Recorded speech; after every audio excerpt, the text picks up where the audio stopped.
Hello, we're back. And this time we have news of visiting the Omega authorized dealer as opposed to the Rolex authorized dealer. So we wrote some notes. We have a little bit to share, and we both went this time. So I'm Penny, and I'm going to start with showing you what I'm wearing today, which is the IWC Mark 18. And boy, when I actually wear this watch, I have no desire to sell it. Like, it is such a cool watch and so beautiful and different from what I have. And Empress, what are you wearing today? I am wearing the Rolex Explorer 2. Okay, let's see. Good adjust for you. you. There you go. Shot. Yeah, you're wearing my Explorer 2 there because you want to experiment with whether or not you like that bracelet. Yes. So that you can consider 5-digit Rolexes maybe. Yes. And, I would say I don't mind this bracelet. So far, it's not bad? So far, so good. It doesn't feel janky. Okay, so we have some notes on visiting a Omega authorized dealer.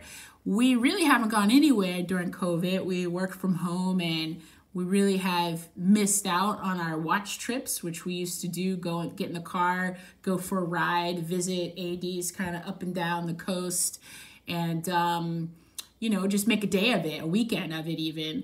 And we haven't been able to do that during COVID. But as I said in the Rolex AD visit video, we have gifts for some of the small businesses in our lives, not just jewelers or, authorized dealers, but some of the small businesses that we appreciate. We would like to show them that we appreciate them in, 2020 and now in 2021. So the Omega authorized dealer that we have somewhat of a relationship with was on our mind, and we were finally able to go and visit them by appointment.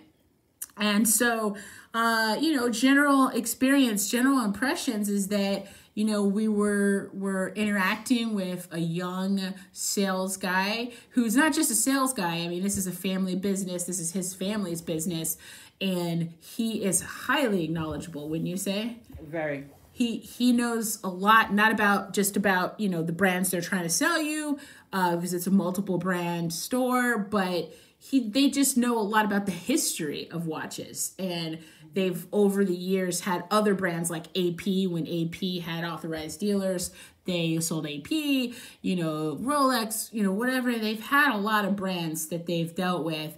And every time I've gone there and talked with them, either member of this particular family has been there and has been very knowledgeable about brand history and watch history. And what else stands out is that, he was a really young guy. So, it's nice to see some guy in his 20s maybe who's super into watches and watch history. That is just really refreshing to see. And he's so knowledgeable, and really fun to talk to, right? I thought we'd be there for 20 minutes, but it was an hour of having a good conversation with him. It was really fun. Yeah. I enjoyed the visit. And I mean, we were looking at watches, so the appointment was to introduce, go and give our gift, but also introduce Empress to some of the Seamaster models. So I have the catalog open here to the Seamasters page, some of the Seamasters. And so we were there. We were also there to check up on our Snoopy. We are first on the wait list, so we're going to give an update about that as well. And so we were first struck by how cool and knowledgeable the young man is who works with us, and it's just refreshing to talk to. Okay, so what else? Let's talk about these Seamasters. So right here, you haven't done a state of the collection yet, but I have one of your watches, which is a Seamaster chronograph in titanium, and I think this is tantalum, or this is either all titanium or tantalum and titanium and gold. And it's a very unique piece in a lot of ways, being that it's a Seamaster and a chronograph. And it is got the classic scallop bezel case design for around the bezel. And, what to say? It's a very unique piece. But I think because you own this, you were instantly attracted. I thought you were going to be interested in some of the more low-key Seamasters. You were hoping I was going to be more interested in the more low-key Speedmasters. Seamasters, yeah. Speedmasters, Well, correct. here's the thing, guys. I had hoped that Empress would want to buy one of these. You know, we know the white dial. They did not have the white dial. Apparently that is a hot commodity. So they didn't have the white dial. They had the gray, they had the blue, they had the black. And I thought Empress would gravitate toward this black one, especially. I hoped that you would, honestly, because I thought it would be a nice treat to have in the collections, plural, and be able to wear it occasionally. But I also thought you might want or need some black dial watches because you've got a lot of blue. And technically you have a Seamaster. This is a Seamaster. So you're used to this case style. You could see here the waves on the dial, the classic old waves, the pre-ceramic ones, I believe. This is a 90s watch. And so this is like an update of the watch that you already have, right? So I thought we were looking at this. This is also in a good price range. I believe we can get a discount on them. And, you know, I thought, hey, we're waiting for the Snoopy. Maybe Empress will be interested in one of these Seamasters and we could get one before we get our Snoopy while we're waiting for the Snoopy. But the first thing I saw was... you picked it out in the case. So you picked out these. You saw this blue one and you saw this one. Well, I saw the blue one in the case and our guy was very nice to show it to me and I could look at it, touch it, and even though it's COVID, you know, they can sanitize them very well. Right. So I was able to see in the case this blue one. Uh-huh. And then he said, "Oh, but over there, I have special case in the this one. special case." And I was like, "Okay, well, if you want to go over there and bring it over." Yeah. And then I saw this absolutely gorgeous piece. Now the picture does not do that piece justice. Right. The picture in the book, and I know that these photographs were taken by some professional somewhere, but the picture does not do this piece justice. It is so warm, so just beautiful, and just screaming, "You want me. I am everything that you need." Okay, wow. It said all that? It said all of that. Okay, wow. So and yeah. then I saw the price, and I was like, "But I still love you." She's having this conversation. It says that it's titanium and Sedna gold. Titanium with Sedna gold and tantalum. So it's all three. The middle links are tantalum. Yes. So it's very similar, at least in the bracelet design, to this. Only it's rose gold. It's a little bit less bold than this yellow gold one. And it is very warm. And on your skin tone, I did take a picture. We'll post a picture to our Instagram. It is just the most warm, inviting, beautiful, nice on the eyes piece that you could have ever, okay, so so I first picked up the blue one and I was like, and you liked the blue one. I like the blue one, but then I was like, I think this is just me pulling to what I already know, to what I already love. Because you have this, yeah. I have that, and I love that piece. And then you showed me the black one, and I was like, I like the black one. Well, yeah, so do the steel one, because I thought, hey, you would want that. I liked it. I liked it on the bracelet. That's the way he had it. I thought it was a great piece. I love that it has the date. I thought it was amazing. I did. But when he went to the special case and he pulled out so let's just give limited edition. Mind you, also limited edition. Right, let's think about this for a minute. So this one is, the one you like is the rose gold. Again, it's the Sedna gold. So I don't know, maybe that's their brand of rose gold or something. Yep. But this was a really nice, you can't tell from here, but the engraving on the bezel was really well done. It was really the etching on the numbers around the bezel was really cool. And it says limited to 2,500 pieces, which is not terribly limited. You know, because this is such a particular watch to me that I think it would be limited to less than that. But you know how Omega is with their limited editions. They get a little crazy. But I don't see this having like wide appeal. This is a very particular taste and very particular appeal. Yep. It did look incredible on your skin against your complexion. It was awesome looking. But, you know, I kept thinking, wow, how many of these Seamaster, like titanium style Seamaster bracelets, you know, can fit in one collection? Does that work? It could work if it's what you want. Of course, it could work. And really, it was the price point. So, I mean, if the price point was like $6,000, hey, I got nothing to complain about. If you like it, it's all good. But the price point was like $13,500 or something like that. $13,200. $13,200. Now we could have gotten a discount, I'm sure. If you go on Chrono24, you look around on the gray market, you're gonna find it maybe $9 or $10. Yeah. And so I think we could have gotten a discount, hopefully, because 2,500 pieces is not that limited. But still, do you want to pay $10,000 for this watch when your Seamasters are half of that price? A good Seamaster, one of these you could probably get for around $4,400 or so. But you didn't like them that much. So I didn't like them that much, and they, you know, it didn't pull me, and that's a special piece, you know. Yeah, that Senna Gold is quite special, and it pulled me in a way that made me say, "Ooh, I see what you're doing, Omega. I respect that." Right. Fair enough. You tend to like rose gold. You like two-tone pieces. I do. Which is totally cool. We also saw this titanium and blue Seamaster 300, which I thought you'd like. You didn't love it, but that was kind of a cool piece to see. And what else did we focus on? I focused on the Railmaster because I have a soft spot for the Railmaster. It's just that every time I see these in person, I don't love them.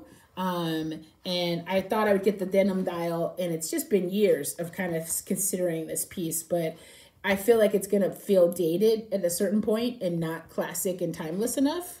So those are my thoughts on the Railmaster. You didn't even bat an eye at them. You didn't care. Well, it looks like jeans. Yeah, the denim one.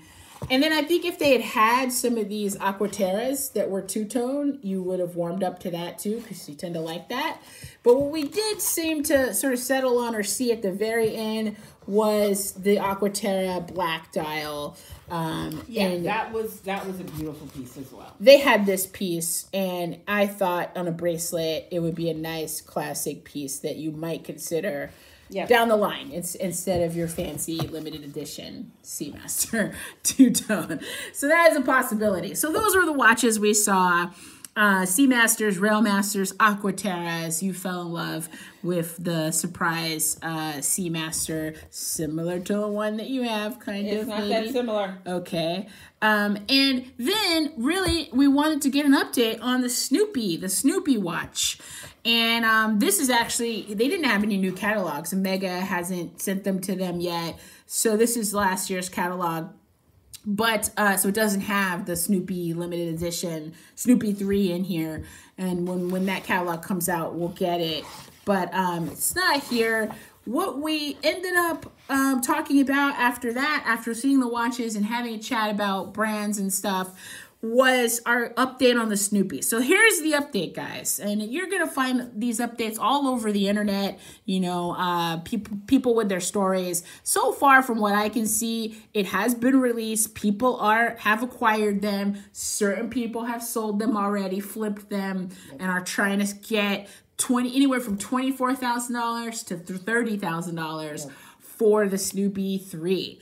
That is probably because haven't been a lot released yet, but they're starting to trickle in. Certain boutiques are getting 1, 2, 3 at a time, and they're starting to fill their orders. So our experience is that so here is the backstory, is that I contacted our AD well before it was released, because I knew the buzz. I knew that it was coming. Omega enthusiasts are kind of in the know about that. And I asked him if he was going to get one, and if so, could I be considered for it? And that kind of got the ball rolling for us. So eventually he tells me we are at the top of the list because of our early contact about it.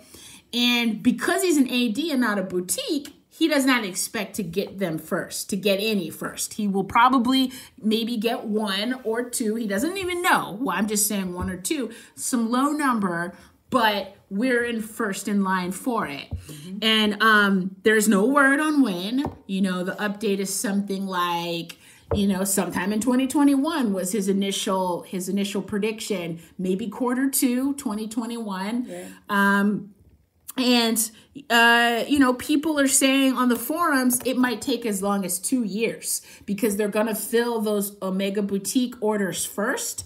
And in some cases, the lines are really long for that. You know, the wait list is 10 people deep. People have put massive deposits, full deposits out in some cases partial deposits. And so we're working with an AD, not expecting to get this watch anytime soon. And that's why I have the itch for Empress to get, you know, maybe something in the meantime from Omega. We'll see what happens. But you're actually extremely patient. I am. And you feel like... and I have no problem waiting. Right. You feel like we can just wait it out. I can wait it out. I don't know if you can wait it out. I know I can wait it out. Hey, that watch counts as your watch, the Snoopy 3. And so for me, you know, my sights are set elsewhere right now, but I would certainly love to have another Speedy among our collections, and especially that one. But the thing is we're going to wait. You feel comfortable waiting for it. I'm like, hey, I don't think it's even going to come in 2021, I would predict. If it might come in 2022, and that will be just fine. Well, I told him we're ready to buy it whenever you get it. And, you know, we'll stay in touch. We'll probably buy something else in the meantime. You probably will buy something else in the meantime. That is true. And we'll wait. I mean, but if we buy something, I think it would be for you if you want something. That's so sweet. Because it's not we're waiting. Yeah, it's not my turn. So I don't know. So anyhow, that's the update. Is we don't really know when it's gonna come. We're on the list. Hopefully we'll get it 2021. Maybe it'll be 2022. There's a lot of stories on the internet about the Snoopy 3 and when it's gonna come and what people have been told. I just expect that it is going to take a while if they deliver enough. You know, people are kind of predicting that Omega is kind of making this one of their highly desirable, hard to get pieces, kind of taking a page from Rolex.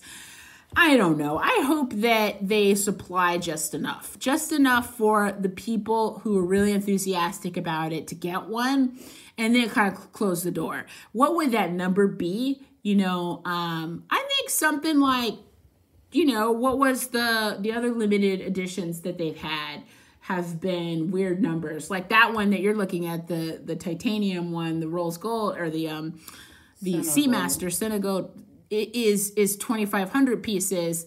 I think...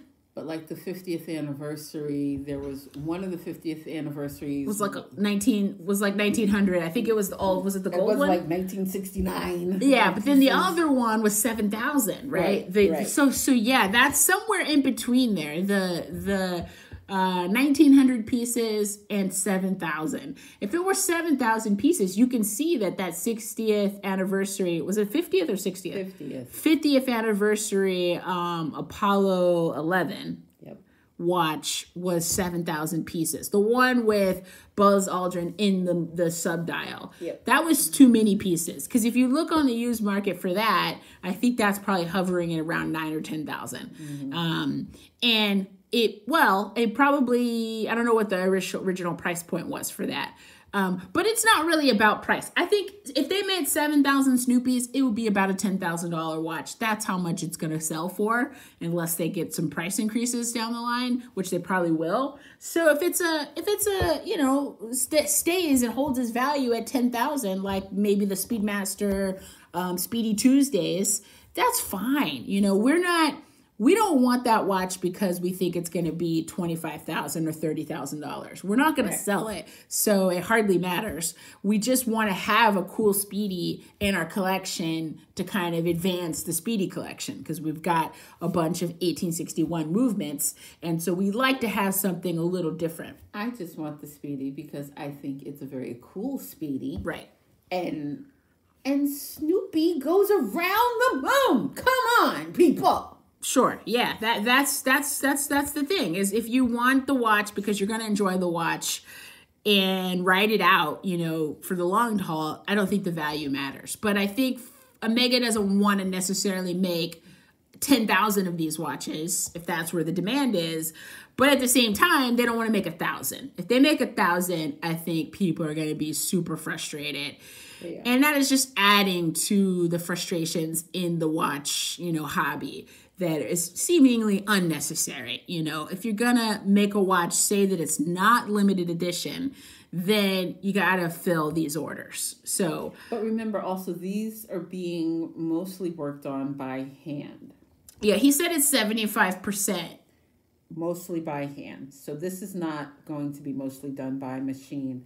This is 75% of the movement is by machine. 25% of it is going to be by hand, I think. Right, and so this is being finished by a person, and I don't, you know, I understand the need to have it now, but I want to make sure they do it right. I want to make sure that they make it as exquisite as it could be, because I'm going to enjoy it and show it to my nieces and nephews, and maybe one day give it to one of them if I like them enough. Right.